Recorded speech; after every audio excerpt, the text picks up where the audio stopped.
अस्सलाम वालेकुम जी। आज के इस वीडियो में हम बात करेंगे इनफर्टिलिटी की ऐसी एक वजह ख़वातीन के अंदर जिनको अक्सर वो इग्नोर कर देती हैं या पहुंच नहीं पाती उस डायग्नोसिस तक, उस तशख़ीस तक, जान नहीं पाती कि उनके अंदर हमल ठहर क्यों नहीं रहा, हालांकि सब टेस्ट वो करवा चुकी होती हैं। तो बांझपन की एक बड़ी वजह, जब फर्टिलिटी क्लिनिक्स में आप विज़िट करते हैं तो अक्सर ख़वातीन के अंदर एक मसला होता है जिसको कहते हैं एंडोमेट्रियम का सही ना बनना, यानी कि बच्चेदानी की जो अंदर वाली तय होती है, अंदरूनी तय, वो कमज़ोर होती है।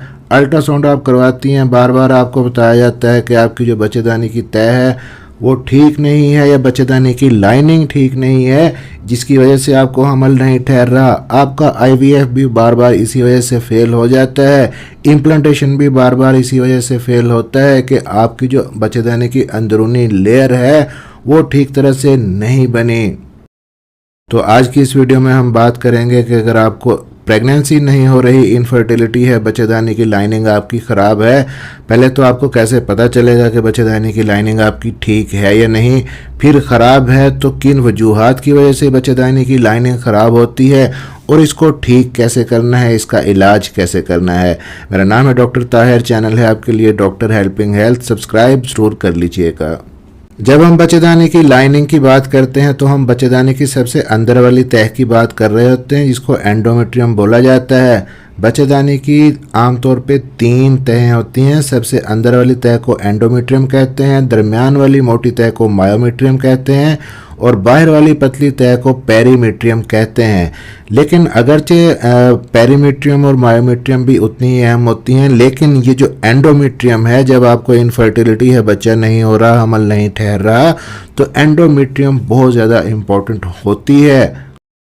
और ये एंडोमेट्रियम यानी बच्चेदानी की अंदर वाली लाइनिंग, अंदर वाली तह इतनी ज़्यादा अहम क्यों है हमल के लिए? क्योंकि जब आपका एम्ब्रियो बनता है, हमल ठहरता है, आके रुकता है, बच्चेदानी के साथ जुड़ता है, तो इसी एंडोमेट्रियम ने उसको सपोर्ट करना होता है। यहीं पे आपका इम्प्लांटेशन होता है, चाहे वो नेचुरल तरीके से हो रहा हो, चाहे आपने आईवीएफ करवाया हो, आपका एम्ब्रियो यहीं पे एंडोमेट्रियम में ही जुड़ेगा। एंडोमेट्रियम अगर सही नहीं होगी तो हमल कामयाब नहीं होगा, आईवीएफ फेल होने के चांसेस भी ज़्यादा होंगे। समटाइम्स ऐसे भी पेशेंट देखे हैं जो कई बार आईवीएफ करवा चुके होते हैं लेकिन हमल नहीं ठहर रहा। उसकी एक वजह अंदरूनी तह बहुत ही पतली होती है। जब एम्ब्रियो वहाँ पे इम्प्लांट होता है तो उस तह की क्वालिटी की वजह से एम्ब्रियो को सपोर्ट ही नहीं मिलती। अब सवाल ये है कि कितनी मोटाई होनी ज़रूरी है।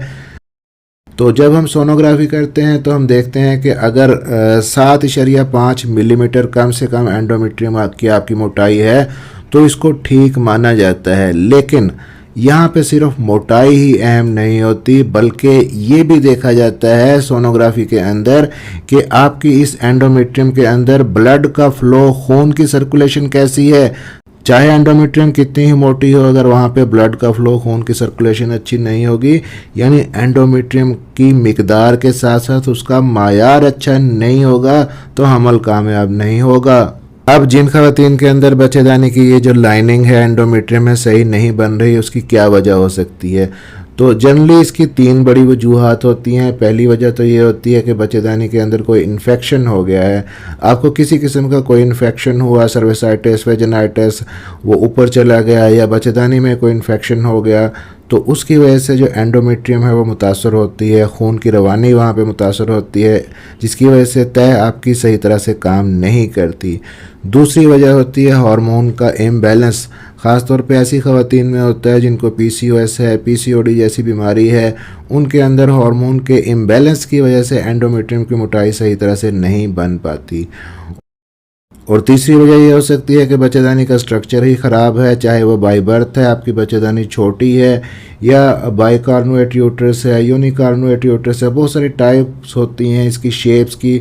बच्चेदानी की शेप के अंदर कोई प्रॉब्लम है, या वहाँ पे कोई ऑर्गेनिक चीज़ पड़ी हुई है, जैसे कि बहुत बड़े बड़े फाइब्रॉइड हैं, रसोलियाँ हैं जो बच्चेदानी की अंदरूनी लेयर को डिस्टर्ब कर रही हैं ये चीज़ें। या पहले आपका कोई ऑपरेशन हुआ हो तो ऑपरेशन के बाद भी स्कारिंग बन सकती है बच्चेदानी की अंदरूनी लेयर के अंदर। फिर अगर आपकी खुदा न खास्ता किसी वजह से डीएनसी हुई है, मिसकैरेज हो गया था, उसकी वजह से भी बच्चेदानी की लेयर डिस्टर्ब हो सकती है। एक बीमारी होती है जिसको कहते हैं आशरमैन सिंड्रोम।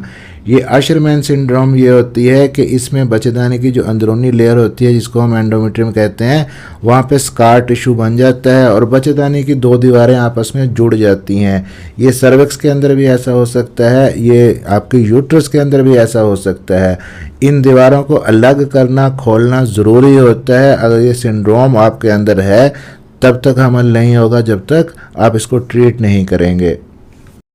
अब जी हमल नहीं ठहर रहा, बच्चेदानी की अंदरूनी लेयर ख़राब है, तो सबसे पहले एंडोमेट्रियम को बेहतर करना ज़रूरी है। सिर्फ इसकी मोटाई को ही बेहतर करना ज़रूरी नहीं है, बल्कि खून का जो बहाव है इसके अंदर उसको बेहतर करना भी ज़रूरी है।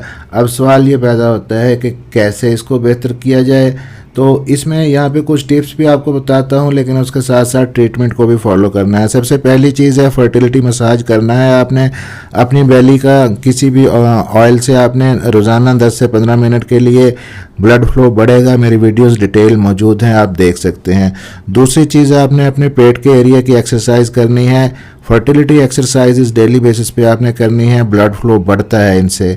और तीसरी चीज़ आपने ये करनी है कि आपने चुकंदर और अनार का जूस डेली बेसिस पे लेना है। एंडोमेट्रियम की तरफ ब्लड का फ्लो बढ़ता है इससे। चौथी चीज़ आपने ये करनी है कि आपने गोल्डन मिल्क का इस्तेमाल डेली बेसिस पे करना है। रात को सोते वक्त नीम गर्म दूध हल्दी वाला काली मिर्च डाल के वो पीना है, उससे सोजिश कम होगी बच्चेदानी की और बच्चेदानी की अंदरूनी तह को फ़ायदा मिलेगा। ये तो थे टिप्स। अब इलाज कैसे करना है? इलाज डिपेंड करता है वजह पे कि रीज़न क्या है एंडोमेट्रियम के ख़राब होने की। अगर तो हार्मोनल इम्बैलेंस है तो हार्मोन्स को ट्रीट किया जाएगा। अगर आपको इन्फेक्शन की वजह से ऐसा हुआ है तो फिर आपको एंटीबायोटिक्स आपके डॉक्टर एडवाइस करेंगे। और मुख्तलिफ तरीके हैं इसको जांचने के। पहले तो अल्ट्रासाउंड से देखा जाता है कि आपकी जो एंडोमेट्रियम है वो ठीक है या नहीं। फिर ख़ास तौर पे अगर आप IVF करवाने जा रहे हैं, पैसे लगाने जा रहे हैं, तो इस चीज़ को पहले कंफर्म कर लें कि आपकी जो एंडोमेट्रियम है वो ठीक है कि नहीं। हिस्टेरोस्कोपी अपनी करवा लें, उसके ज़रिए टोटल डिटेल अंदर से पता चल जाती है। टीबी एक बहुत ही बड़ी वजह हो सकती है एंडोमेट्रियम की ख़राबी की। जब टीबी को ट्रीट किया जाता है तो एंडोमेट्रियम भी ठीक हो जाती है और हमल भी कामयाब हो सकता है। अगर बच्चेदानी का साइज़ छोटा है या आशरमैन सिंड्रोम की वजह से आपस में जुड़ी हुई हैं बच्चेदानी की जो दीवारें आगे वाली और पीछे वाली, तो ऑपरेट के ज़रिए हिस्टेरोस्कोपी के ज़रिए उनको ठीक किया जा सकता है। तो देखना ये होता है कि इन्फेक्शन वजह है या हार्मोन्स की ख़राबी है या बनावट के अंदर साख्त के अंदर कोई मसला है, सर्जिकल इंटरवेंशन की ज़रूरत है या नहीं। कुछ नए तरीके भी आ गए हैं एंडोमेट्रियम को बढ़ाने के लिए, जैसे कि PRP है, प्लेटलेट रिच प्लाज्मा इन्फ्यूजन करते हैं, स्टेम सेल थेरेपी भी करते हैं। बहुत सारे लोगों को इससे फ़ायदा भी होता है, लेकिन एडवांस्ड कंट्रीज़ के अंदर ये ट्रीटमेंट चलते हैं। तो अगर आपका इनफर्टिलिटी का कोई ट्रीटमेंट चल रहा है, बच्चा आपको नहीं हो रहा, हमल नहीं ठहर रहा, तो ये समझदारी करें कि अपने बच्चेदानी की लाइनिंग का मुआयना, एंडोमेट्रियम का चेकअप एक बार ज़रूर करवा लें। आई होप कि वीडियो हेल्पफुल रही होगी जी। मिलते हैं इसी तरह की अगली किसी इन्फॉर्मेटिव वीडियो के अंदर। वीडियो अच्छी लगी हो तो लाइक कर दीजिएगा, मैक्सिमम लोगों तक शेयर कर दीजिएगा ताकि आपकी वजह से किसी को मालूमात मिल सकें, कोई प्रेगनेंसी कंसीव कर सके। अपना ख्याल रखिएगा, दुआओं में याद रखिएगा। अल्लाह हाफिज़।